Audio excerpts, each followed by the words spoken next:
Mayor Zamora, bilang presidente po ng League of Cities of the Philippines, paano po nyo nakikitang epekto positibong epekto nitong LGSF o yung Local Government Support Fund o tawag din na bawat bayan makikinabang?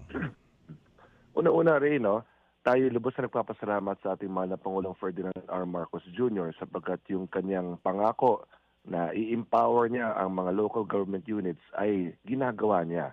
At kapag sabihin kong i-empower ang local government units, alam mo naman natin rin, no, anumang mga proyekto at programa na gusto nating ipatupad, anumang mga plano upang pagandahin ang ating mga lungsod, mga lalawigan at mga bayan, anumang plano ito, no, nangangailangan niya ng sapat na pondo.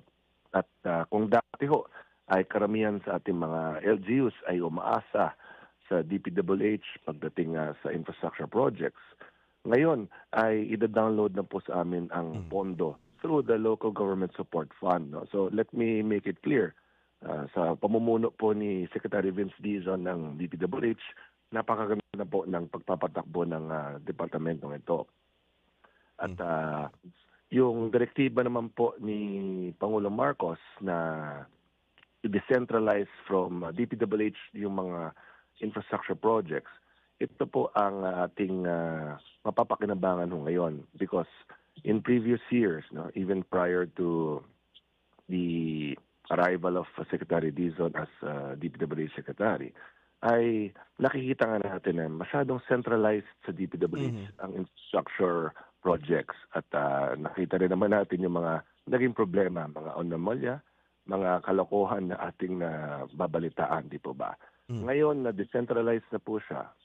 Ibig sabihin, ang DPWH will still have its infrastructure projects. Sila pa rin gagawa based on the budget they will receive. But separate from that, Ray, directly, madadownload na po ang mga local government units. So mahalaga yan sapagkat mas mabilis ang magiging pagpapatayo ng mga priority infrastructure projects natin.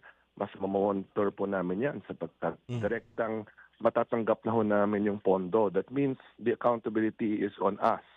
Kaming mga mayors, kaming mga governors, ang accountability ng pondong ito ay nasa amin na dahil papasok po yan sa general fund ng aming mga local government units. And the procurement process will be managed by us already. So para sa akin, no, maganda po ito dahil mas mabilis natin may sasagawa ang mga proyekto, mas matututukan po natin. Hindi na pwedeng sabihin ngayon ng sino man na, nako, hindi ko alam na ang DPWH ay naghuhukay na pala at nagtatayo na pala ng mga proyekto. Kasi dati ho, nangyayari ho talaga yan in previous years. No? May mga mayors po na umaangal sa akin na dati, bigla na lang naghuhukay ang DPWH, hindi nakikipag-ugnayan sa mga lokal na pamahalaan.